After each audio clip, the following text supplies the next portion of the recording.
Okay, tila inamin ho ngayon ni Yusek Claire Castro ng Presidential Communications Office o PCO na nangopya o nanggaya lang ito pong si Pangulong Marcos Jr.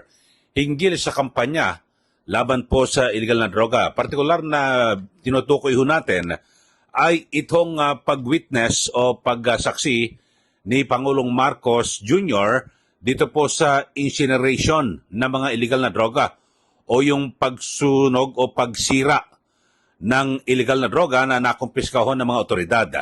At ito pong droga na ito ay umaabot sa 9.484 billion na halaga na nakumpiska na illegal na droga at yan po'y ginanap sa Waste Management Facility sa Capas, Tarlac.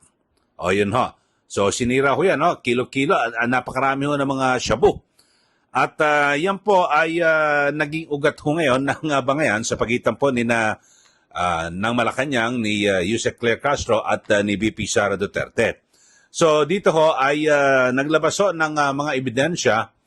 Ito pong si Yusek Castro na ginawa rin naman ni dating Pangulong Duterte yung pag-witness o pagsaksi dito po sa incineration o pagsira at pagsunog ng 7.51 billion pesos na illegal na droga. Yan po ay nangyari sa Cavite at noong 5 years ago ito. Mga kababayan, at matagal-tagal na ho ito na nangyari at 2020. O yon. So lumilitaw na nangopya lang pala itong si Pangulong Marcos sa diskarte ni dating Pangulong Duterte. Ito pakinggan natin itong pahayag ni Yusek Claire Castro at kanyang pagtugon dito po sa naging kantsaw ni VP Sara Duterte na hindi trabaho ng isang Pangulo ang ganyang mga pag-photo-op na yan, pagsaksi sa pagsira ng illegal na droga. Kasi sabi po ni VP Sara, marami pang dapat na gawin at dapat unahin ng Pangulo yung mga bagay na makatulong para mapabuti ang kalagayan ng mga Pilipino. Pakinggan ho natin, ito pong si Yusek Claire Castro. Ito. Nais ng Pangulo na masawata ang droga, ang illegal na droga sa ating bansa. At ang pagtatrabaho po ng Pangulo ay dapat maramdaman ng tao. Hindi po ito pang photo ops lang. Ito ay nagsisilbing babala sa mga kriminal. At nagsisilbi rin po itong inspirasyon sa taong bayan na nagdanais na masawata ang illegal na droga. Mas maganda po siguro talaga na pasinayaan at makita mismo ng Pangulo ang pagsira sa mga illegal na droga na ito kaysa po walang gawin sa mga nawalang illegal na droga sa magnetic lifter. Kailan nga po ito nawala? 2018? Yan. At baka po nakalimutan din po ng Vice Presidente na ang kanyang ama ay nagkaroon din po ng pagwi-witness sa incineration ng 7.51 billion dangerous drugs sa Cavite. Ito po, baka po nakalimutan niya po ito. Baka pwede nating palakihan. Kailan po ba ito? Wait lang. 2020 lamang. So, baka nakalimutan po ito ni Vice Presidente. So, ang pagtatrabaho po naman ay hindi dapat itago. Dapat nakikita ng taong bayan. Dapat nagre-report ang Pangulo sa taong bayan. So, yun ho mga kababayan. At so, lumilitaw ho rito na nangopya ito hong si Pangulong Marcos Jr. dito po sa naunang ginawa ni dating Pangulong Rodrigo Duterte na kung saan ay siya rin po ay sumaksi.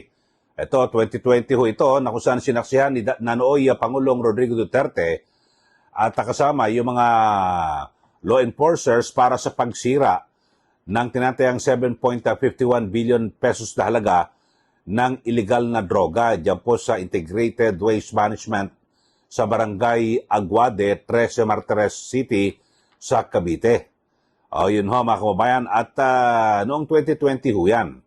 At sa nakarang araw naman itong si Pangulong Marcos Jr. ay kanyang sinaksihan yung pagsira ng 9.484 billion pesos dalaga ng nakumpiskang illegal na droga. At yan ay sinunog naman, sinira sa Waste Management Facility sa Capas, Tarlac. O yun ho. So parehas po sila na gumawa, pero nauna ho ang Pangulong Duterte. So nangopya ito pong si Pangulong Marcos Jr. sa pag-witness, pag-photo op. So dito ho, mga kababayan, kala ko ho ba lahat po ng mga ginawa na hakbang ni nooy Pangulong Duterte masama. So dapat masama rin itong pag-witness na ito dito po sa incineration ng illegal na droga. So dapat hindi po ito kinopya ni Pangulong Marcos Jr. Yun ho. Pero nag-ugat ho ito, mga kababayan, sa binabanggit ni BP Sara na hindi naman trabaho ng ano yan eh. Hindi naman trabaho ng Pangulo yung ano na yan eh, na mag-photo op na yan at mag-ano pa, no, yung sinasabi ng ito pa. Ito. Panoorin nyo, ha? Yung mga nahuhuling drugs ay talagang sinisira at wala nang pag-asa na bumalik pa sa na may benta pa, na makuha, ibang i-report at alam naman natin kung ano yung mga ibang yung mga ibang pangyayari na nakikita natin. Hindi ang trabaho hindi trabaho ng presidente ang mag-photo op sa nahuli na drugs at mag-photo op sa pagsira ng nahuli na drugs.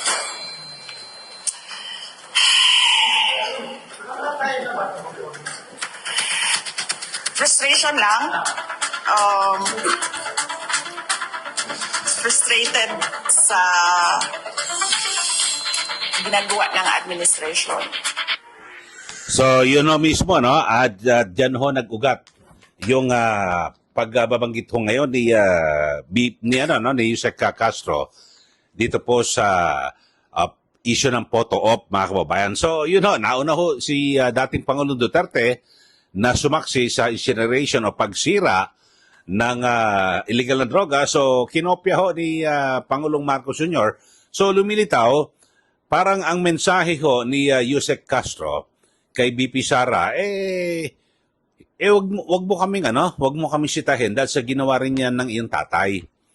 So, kala ko ho ba mali yung mga ginawa noon, lahat ng ginawa ni dating Pangulong Duterte sa kampanya sa illegal na droga. Siyempre, kung lahat mali, kasama ito sa pagsaksi o yung pagsunog, pagsira ng mga illegal na droga. Bakit kinopya? Yun lang ho. Pero alam nyo ho, ay okay po ito, no, na sa akin naman, talagang matagal na rin ho tayo nag-cover sa Malacanang at sa lahat po ng mga ahensya ng gobyerno sa mga ganyan, parang seremonyas ho yan, no, na nagpa-photo op at para lang makita rin ho at na kung saan nandyan, no, para kasi pag nandyan ho ang Pangulo, mawawala po ang pagdududa ng taong bayan na baka mga peki yan at hindi naman totoong sinunog lahat ng mga ng mga illegal na droga. So yun ho naman, no. Pero ang binabanggit ho ni Yusek Castro, parang wag nyo kami sisihin kung mali ang ginawa ni PBBM, mali rin ang ginawa ni dating Pangulong Duterte. So parang pag ganyan naman ang magiging katwiran, yung mali, itinuwid mo ng isa pang pagkakamali. Yun lang ho, mga kababayan. So, yun lang naman ho aking take dito po sa isyong ito kasi talagang nanggagalaiti ito pong sa Yusek Castro at para sagutin ito pong si BP Sara Duterte. Yung kay BP Sara, nakangiti pa ho At talagang tila nang aasar lang ho, di ba? Samantalang itong si Yusek Castro talagang halos lumuha na ng dugo O talagang grabe ho, isang bakol ng mukha, di po ba? At talagang gigil na gigil At pikon na pikon. Makikita niya naman yung kanyang yung facial yung kanyang mukha talagang iba ho, no? At talagang parang high blood na high blood. So, yun lang ho mga kababayan. ang sinasabi ko, nangopya rin pala itong si PBBM sa nooy ginawa ni dating Pangulong Duterte.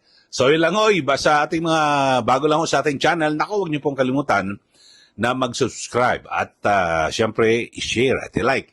Ito pong ating mga issue na pinag-uusapan para lagi po tayong updated. Para lahat to ng ating mga ginagawang komentaryo nasusubaybayan po ninyo. Maraming salamat po. Muli, ito po si Ka Eli. Magandang araw po sa ating lahat.